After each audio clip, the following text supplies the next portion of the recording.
Bien, buenos días para todos. Vamos a revisar el primer módulo de este programa de educación médica sobre prediabetes y diabetes, hablando de esta enfermedad, la prediabetes. ¿Por qué es importante hablar de prediabetes y diabetes? Primero, porque es una enfermedad muy frecuente. Se estima que actualmente el 9% de las personas en el mundo tienen diabetes y la frecuencia va a ir aumentando con el tiempo. Se estima que para el 2030 el 10% de la población mundial entre 20 y 79 años va a tener diabetes, una de cada 10 personas.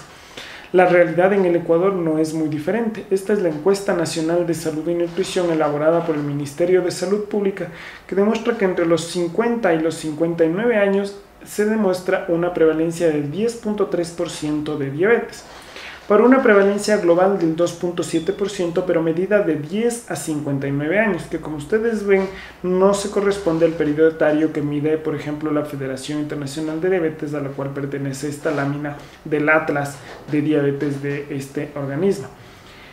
Y el problema es que la diabetes causa muerte. La diabetes mellitus es la segunda causa de mortalidad en el Ecuador. Hasta el 7% de muertes se deben a esta enfermedad directa o indirectamente. En años anteriores también estaba un perfil epidemiológico similar e incluso en el 2013 la diabetes fue ubicada como la primera causa de mortalidad en el Ecuador. El valor de corte que se utiliza para glucosa actualmente, es decir, la glucosa medida para diferenciar o para definir diabetes, se debe a que mientras más alto el azúcar de la sangre, mayor la probabilidad de morir, como lo hemos visto, pero antes de eso el paciente desarrolla complicaciones crónicas como la ceguera. La ceguera se produce en el paciente diabético por una alteración patológica conocida como retinopatía diabética. La retinopatía diabética es una alteración propia de las personas que sufren esta enfermedad, que sufren de diabetes. Es decir, que la retina de la persona con diabetes tiene cambios producidos por la enfermedad. No hay otra enfermedad que pueda producir retinopatía diabética. Mientras más altos los niveles de glucosa en sangre, mayor la probabilidad de que un paciente desarrolle retinopatía diabética de cualquier tipo y, por supuesto, mientras más alta, mayor la probabilidad de retinopatía moderada a severa. Noten ustedes que no hay un punto de corte a partir del cual no haya riesgo para desarrollar retinopatía diabética, sino que en realidad en los puntos más bajos de corte el riesgo de retinopatía diabética es más bajo, pero no es inexistente, es decir, nunca es cero. El punto de corte de 126 miligramos por decilitro, que vamos a ver más a profundidad en el capítulo de diagnóstico de diabetes, correspondería a este punto de 7 milimoles por litro de glucosa. Noten que aquí como que la prevalencia aumenta marcadamente, pero les repito, no es que en valores anteriores no haya retinopatía, la hay. Hay retinopatía y hay mortalidad. Aquí en cambio la hemoglobina glucosilada, que es el promedio de la glucosa medida en sangre. La hemoglobina glucosilada nos refleja el valor de glucosa promediado para los últimos 3 meses.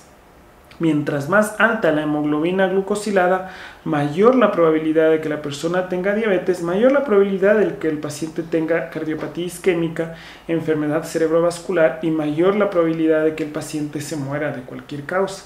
Es decir, que los puntos de corte para glucosa se determinan porque miden las complicaciones crónicas, especialmente retinopatía diabética, pero también mortalidad y complicaciones crónicas. Es decir, que la glucosa normal pasa de no causar riesgo o causar un mínimo riesgo de retinopatía hasta causar el riesgo más alto de complicaciones crónicas que se da en la diabetes.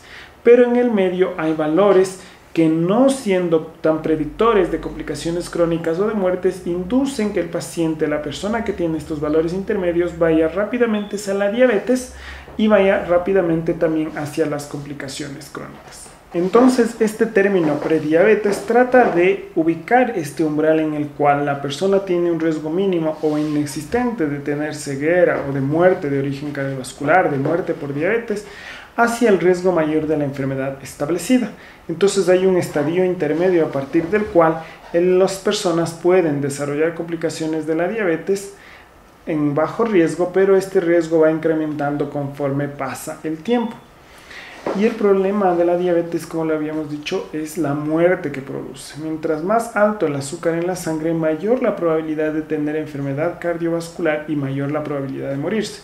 Y esto no se da solo en los pacientes que tienen diabetes. Si bien es cierto el riesgo es más alto en las personas que tienen diabetes, va incrementando paulatinamente mientras va apareciendo la elevación del azúcar en la sangre.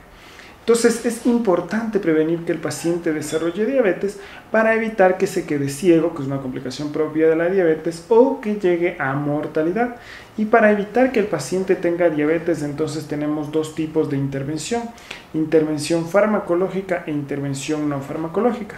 La intervención no farmacológica está, por supuesto, orientada a los cambios en los estilos de vida, la alimentación saludable, y para la intervención farmacológica existen algunos medicamentos que han demostrado disminuir el riesgo de que una persona tenga diabetes.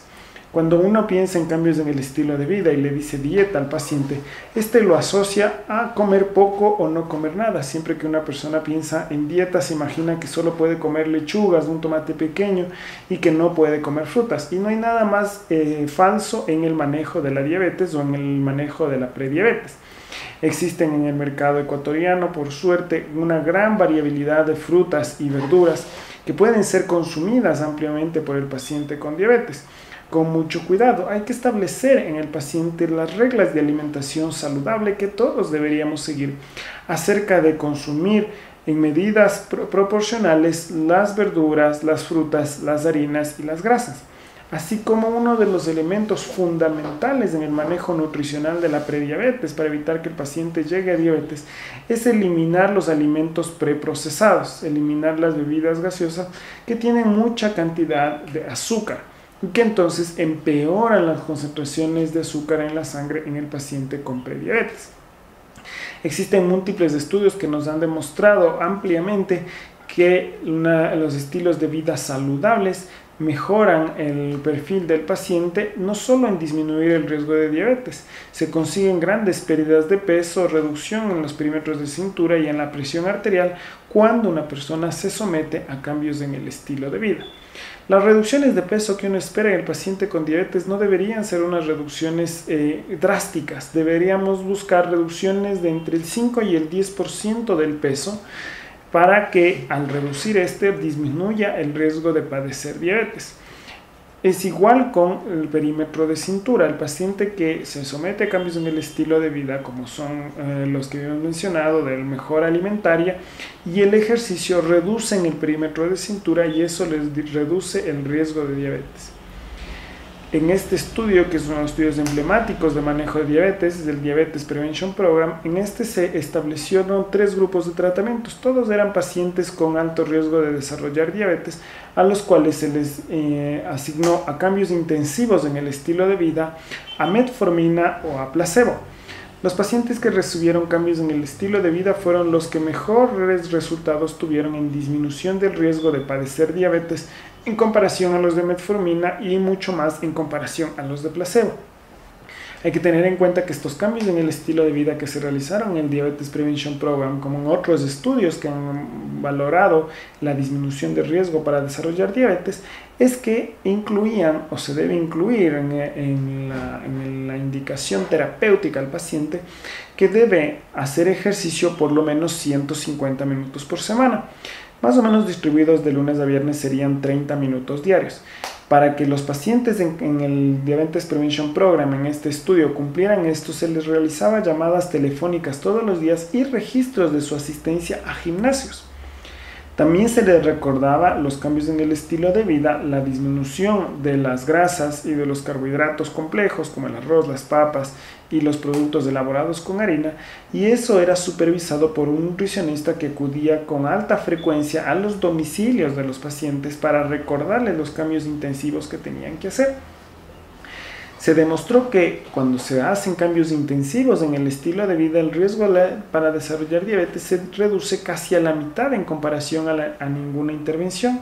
Pero recordar que esta reducción en este grupo de cambios en el estilo de vida incluye no solo la reducción de los carbohidratos complejos, o la reducción de las grasas, del aumento de consumo de frutas y verduras, sino también el ejercicio físico, por lo menos 150 minutos por semana es lo recomendado. Metformina uno de los fármacos más importantes para el control de la prediabetes, no teniendo tan buenos resultados como los cambios en el estilo de vida, demostró ser más efectivo que el placebo, demostró que también previene la aparición de diabetes. Aquí está un resumen de otros estudios que evaluaron pacientes con prediabetes para evitar que tengan diabetes. Todos han demostrado que casi cualquier intervención reduce el riesgo de desarrollar diabetes a corto o a largo plazo. ¿Qué medicamentos se podrían utilizar para reducir el riesgo de desarrollar diabetes? En realidad se han estudiado varios fármacos. De los más estudiados se encuentran la carbosa, que es un tratamiento que se utiliza poco actualmente en el Ecuador para el manejo de la diabetes, medicamentos como la glipizida, similar a la gliclazida en el Ecuador, la metformina y medicamentos para la obesidad como el Orlistat u otros que han sido evaluados. Los resultados más consistentes siempre se consiguieron con metformina, a pesar de que sí hay otras opciones terapéuticas que pueden ser útiles. En este metaanálisis publicado en el año 2017 en el British Medical Journal, nos demuestra que el tratamiento con metformina disminuye el riesgo para la diabetes cuando se ha empleado los estudios más grandes que se han hecho en este aspecto y demostrando una disminución del riesgo de desarrollar diabetes. Pero como les dije, en realidad existen muchos otros fármacos que también han sido estudiados para los pacientes con prediabetes, incluyendo estudios desde dieta más actividad física, como la rama del Diabetes Prevention Program, glitazonas, metformina, incluso algunos estudios pequeños con inhibidores de la enzima convertidora de angiotensina o antagonistas de los canales de calcio, han demostrado algún beneficio en la reducción del riesgo de diabetes. El consumo moderado de alcohol, el café y la cirugía bariátrica como intervenciones no farmacológicas también han demostrado disminuir el riesgo de la progresión a diabetes en los pacientes con alto riesgo de diabetes. Metformina, que sería el medicamento que más evidencia tiene y que está disponible en el mercado también, a diferencia de carbosa, que es difícilmente o casi imposible de conseguir, este medicamento se debe tomar con las comidas principales por lo menos 850 miligramos 2 veces al día. Recordar que la vida media de la metformina de alrededor de 10 horas no permite su uso una sola vez al día, porque en ese caso estaríamos dando una dosis subóptima. No hay estudios sólidos que comparen una dosis de metformina versus otra para demostrar cuál es la más eficaz. Lo único que nos podemos valer es en los protocolos en los cuales la dosis intermedia que recibieron los pacientes estaba alrededor de los 1500 miligramos, es decir, en los estudios como el Diabetes Prevention Program y otros estudios se demostró que hay disminución del riesgo de diabetes con metformina y la dosis de metformina que se utilizó está a partir de los 1500 miligramos. La metformina tiene un mecanismo de acción parcialmente conocido. Se ha demostrado fehacientemente que disminuye la producción de glucosa hepática a partir del desdoblamiento del glucagón o a partir de la gluconeogénesis hepática, es decir, impide cualquiera de estos dos mecanismos. No se lo ha demostrado in vitro, pero se puede demostrar en estudios indirectos, en personas, en humanos, que la metformina también disminuye la insulinoresistencia. No se ha demostrado el mecanismo biológico molecular subyacente, pero sí se sabe que la metformina disminuye la insulinoresistencia. De hecho, es uno de los papeles más importantes que tiene este medicamento. Se debe utilizar y se puede utilizar con mucha facilidad y con mucha seguridad en casi todas las personas con prediabetes en este caso, excepto en las que tengan contraindicaciones. Tradicionalmente se dijo que una contraindicación era la insuficiencia renal con una creatinina mayor de 1.5 en hombres y una mayor de 1.4 en mujeres.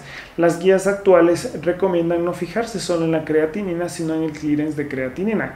Y como sabemos, el valor de creatinina varía según la masa muscular y la edad del paciente.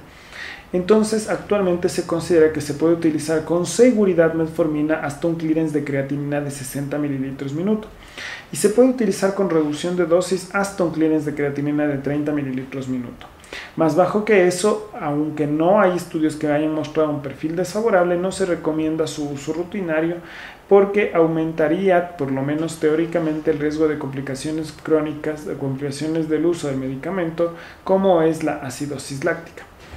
Que es la complicación más temida de la metformina, es una complicación excepcional de este medicamento.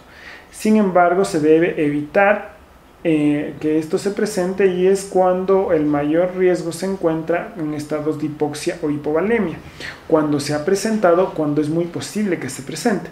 Por ejemplo, en un paciente que se hospitaliza de cualquier causa, hay muchas probabilidades de que pueda ser hipoxia tisular o hipovolemia, cuando se va a someter a un contraste yodado para una tomografía. Al recibir el yodo, ese yodo es nefrotóxico y potencialmente puede causar insuficiencia renal, y al estar utilizando metformina más la insuficiencia renal de instalación aguda podría desencadenar una acidosis láctica.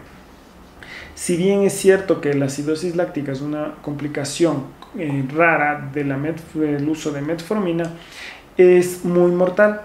La tasa de mortalidad rodea el 80%, de manera de que se debe siempre evitar esta complicación a toda costa.